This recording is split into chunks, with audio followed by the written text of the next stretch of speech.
and police harassment simply for asking questions of this government or choosing to voice an opinion on the state of affairs in our country.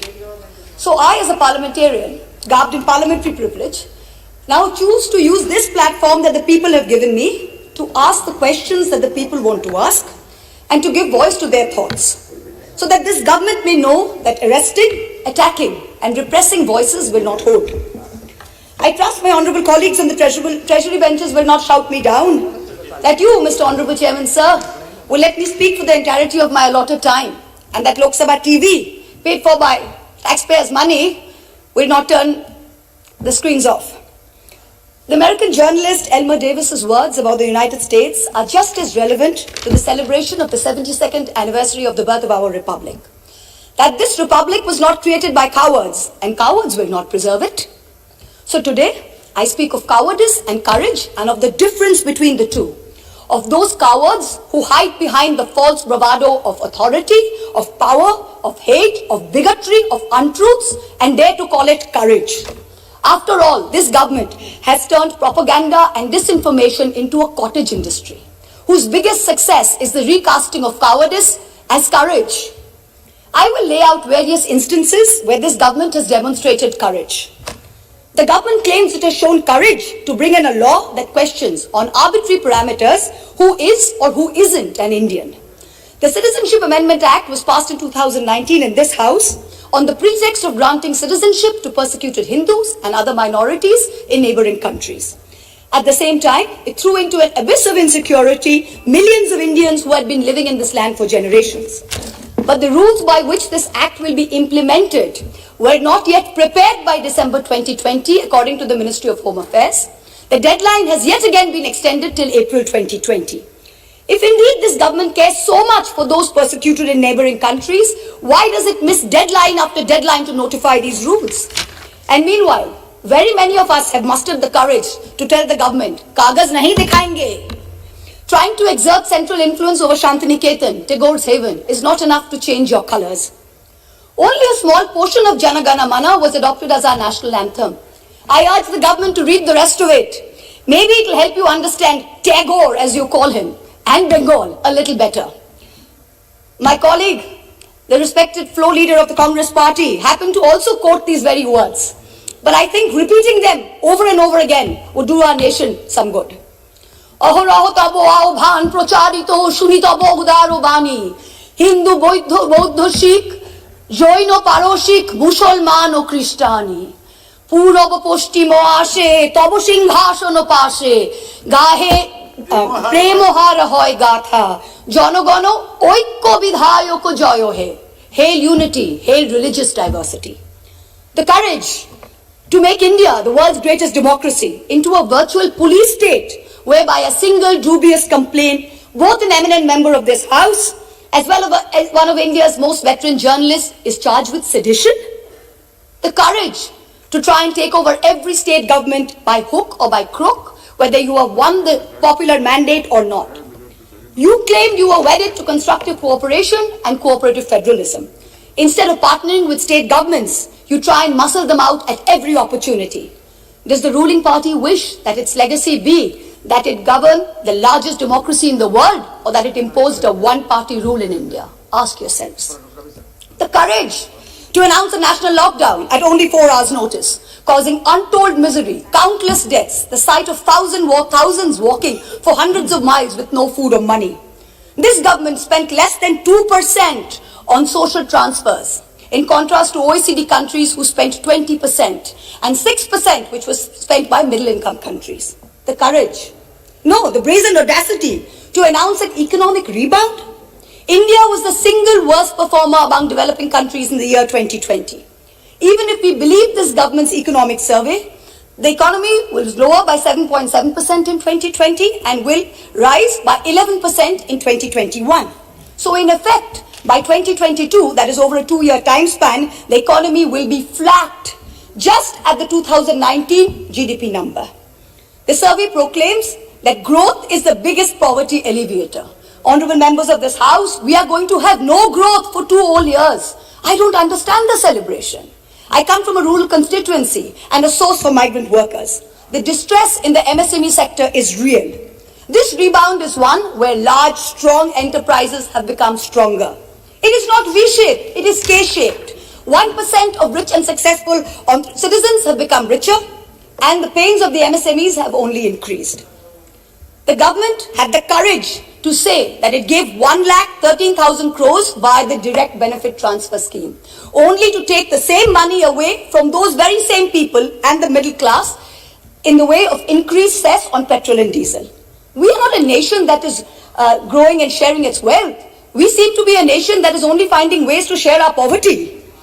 The hype today is that post-budget, the Sensex jumped. In a country where only 6 crore people pay taxes, only 4.6% of the total population, how many do you think are invested in the Sensex that they should jump for joy when the Sensex jumps?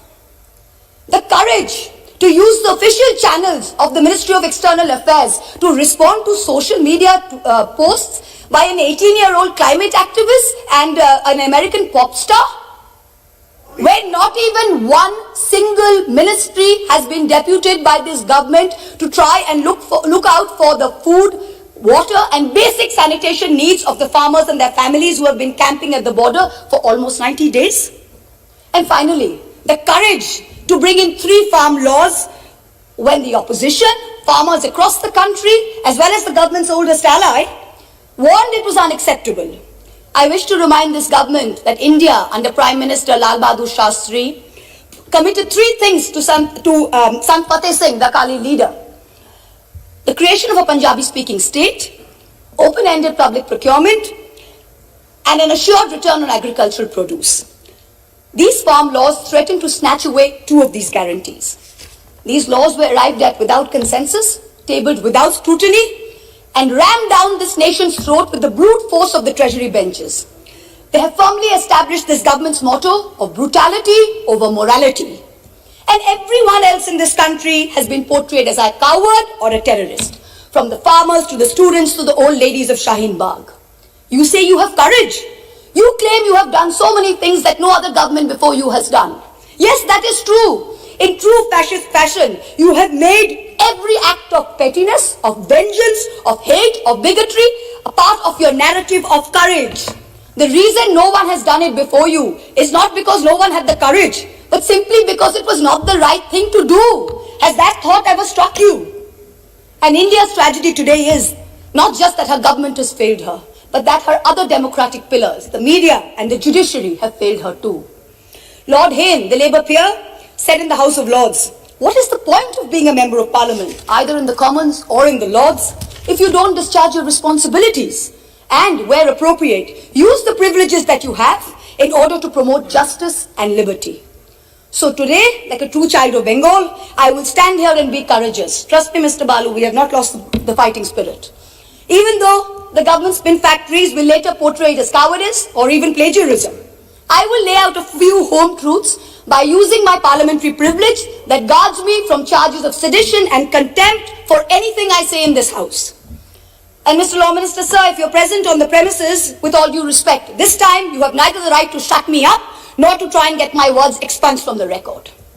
The sacred cow that was the judiciary is no longer sacred. It stopped being sacred the day a sitting Chief Justice of this country was accused of sexual harassment, presided over his own trial, cleared himself, and then proceeded to accept a nomination to the upper house within 3 months of retirement, replete with Z+ security cover. The judiciary stopped being sacred when it chose to squander the greatest opportunity that any bench of the highest court of this land has ever seen, to reinforce the founding principles of our democratic republic and to uphold the rights enshrined in Part 3 of our constitution. Instead, it let Mosa. 1 second, please. Please, Mo. He cannot discuss. Please, in the house. Please, wait. And Nishikant is a point of order. The minister is on his legs. Please, 1 second, please. Yes, minister. 352(5). 352 point of order, 352(5). Yes. Premchandra ji.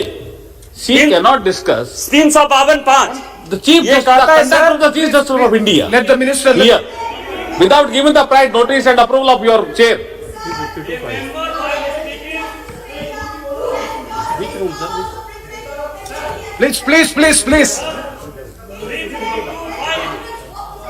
Please. Please, honorable. Sir. Please, Mahou Maitra ji, please be seated. Please be seated. This house is run by the rules and procedure. When a member seeks a point of order, definitely it is the right of the member. So I have to hear them, and I will pass the order, pass the rulings. Please. 352(5). A member while speaking shall not reflect upon the conduct of a person in high authority unless the discussion is based on a substantive motion drawn in proper items. Chief justice of India को हम लोग यहाँ discuss कर रहे हैं sir. Chief justice of India, Bharat के राष्ट्रपति ने उस आदमी को नॉमिनेट किया है, भारत के राष्ट्रपति के ऊपर डिस्कशन कर रहे हैं सर। और यदि इसी तरह से चलता रहा तो इस डेमोक्रेसी का बाजा बच जाएगा। इसीलिए कि उन्होंने राम मंदिर का judgement. See. Yes, I am. Yes. Yes, please. Please, Saugat Rai ji, please.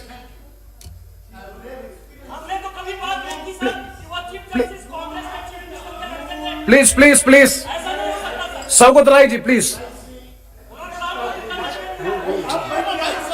Please.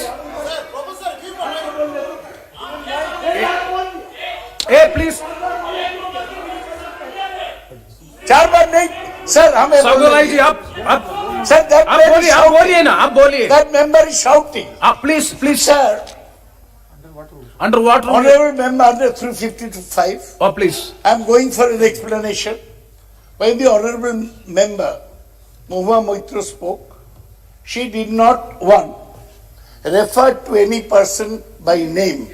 She did not mention anyone. And what? देखो आज आप कुछ नहीं समझते, बैठिए। Number 2, she referred to a person who was the Chief Justice. If that man would be Chief Justice now, no mention could be made against him excepting by way of impeachment or accepting by a substantive motion. That man is a retired Chief Justice. He is not a man in high authority, and his name has not been mentioned. Not one word of what Mahua said should be expunged. I appeal to your good sense, sir, and your fair play and justice, Yes. that don't Yes, let please. this lady be stifled by the lenience of this ruling party. Yes, Honorable Minister. मैं ये कह रहा था chairman साहब, ये जो माननीय सदस्य बोल रही थी, इसने सेक्सुअल हरेसमेंट का आरोप लगाया चीफ जस्टिस ऑफ इंडिया पे। ये हमारे लिए शर्म की बात नहीं है, और इस हाउस में हम डिस्कस कर रहे हैं, और सौगत राय जैसा आदमी इसको डिफेंड कर रहे हैं। ये इतने विद्वान आदमी इनको डिफेंड कर रहे हैं। ये तो शेमफुल एक्टिविटी है। आप चीफ जस्टिस ऑफ इंडिया पे सेक्सुअल हरेसमेंट का आरोप लगा रहे हैं openly. Mahua Moitra ji, please. It is the misconduct of the member.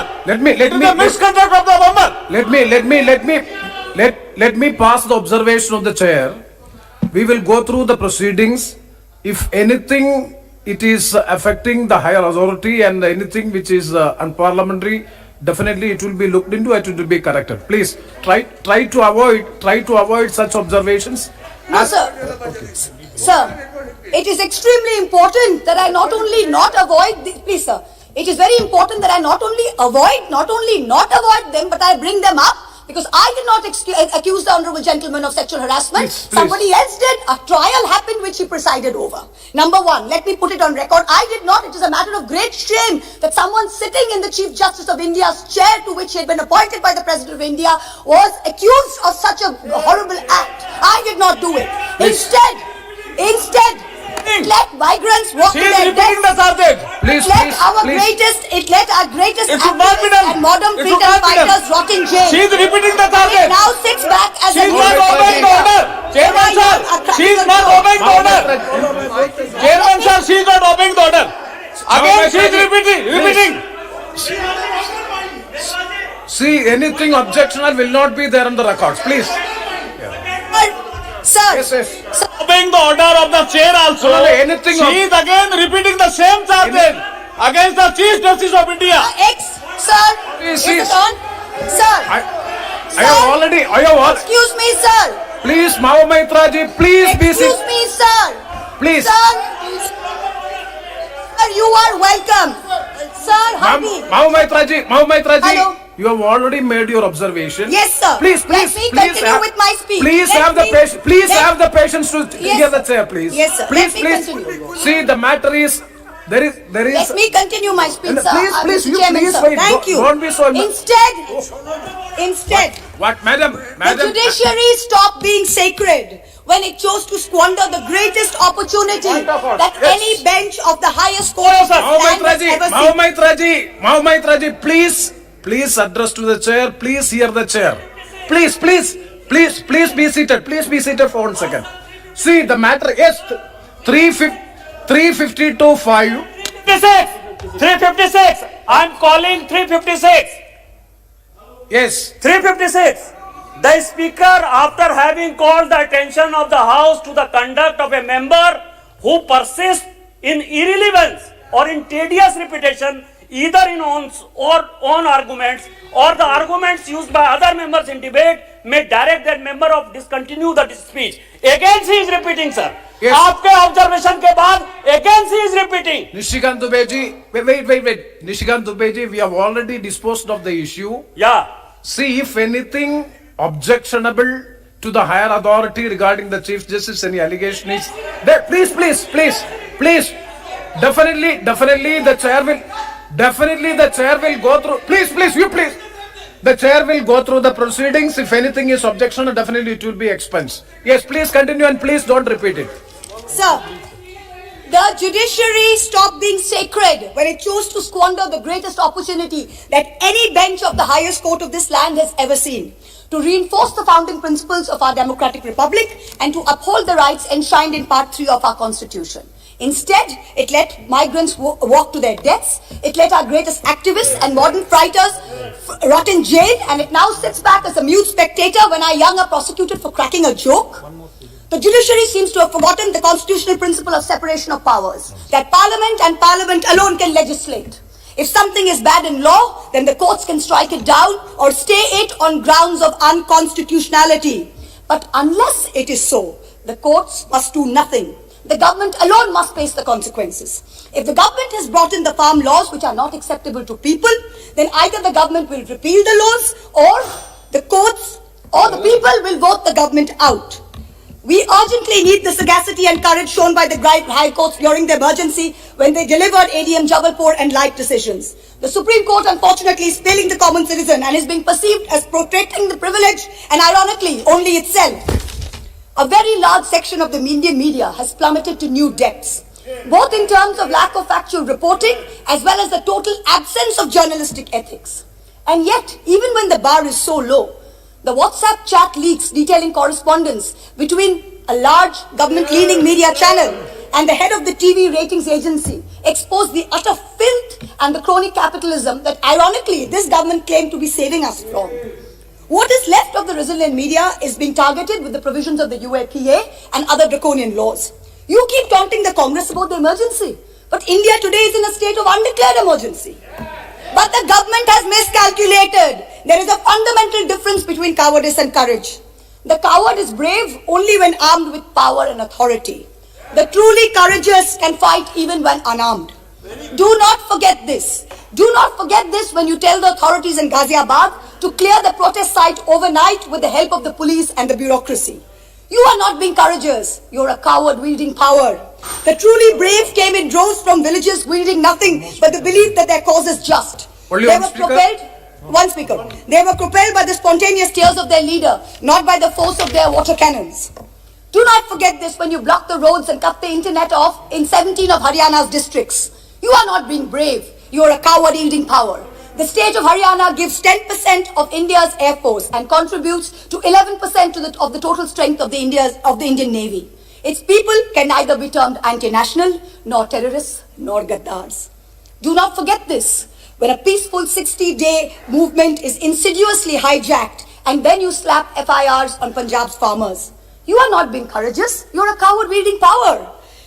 Bhagal Singh and Jassa Singh Ahluwalia, leading their missiles, captured Delhi way back in 1783 from the Mughals. Their descendants do not lead a lesson in courage from those who captured Delhi only in 2014. Tagore, in his poem Bondi Bir, the Captive Warrior, an ode to Sardar Banda Singh Bahadur, wrote, এসে শেষে একদিন জীবন মৃত্যু পায় ভৃত্য চিত্ত ভাবনাহীন এসে শেষে একদিন that momentous day has arrived. In the 125th year of Subhash Chandra Bose's birth, the central government has made every attempt to hijack Netaji's legacy and weave it into their own fake, narrow narrative of courage. But this nation needs to know that Netaji had two clarion calls, both embodiments of his courage and his spirit. One was the salutation, Jai Hind. Today this government has replaced this national greeting with a narrow religious chant that it uses as a war cry to heckle, to bully and to always remind the minority about who's in charge. Netaji's second call was Delhi Chalo, Chalo Delhi. This government falls over itself to pay lip service to Netaji, but in truth, you block the borders in Singhu, in Ghazipur, in Tikri with walls and spikes for all those who actually want to come to Delhi to tell you that much like Subhash Chandra Bose, they too will not accept any halfway house. Netaji told us never to lose faith in the destiny of India, and it is not India's destiny to be ruled by cowards. The time has come for us all Please to show conclude. courage. Please conclude. गिरते हैं शहसवार मैदान जंग में, वो तिफिल क्या गिरे जो घुटनों के बल चले? Repeal or nothing. Thank you. Very good. Shri PV Mithun Reddy, thank you very much. Thank you, sir, for letting me talk on the motion of thanks to the President's address. Sir, I would like to bring to your notice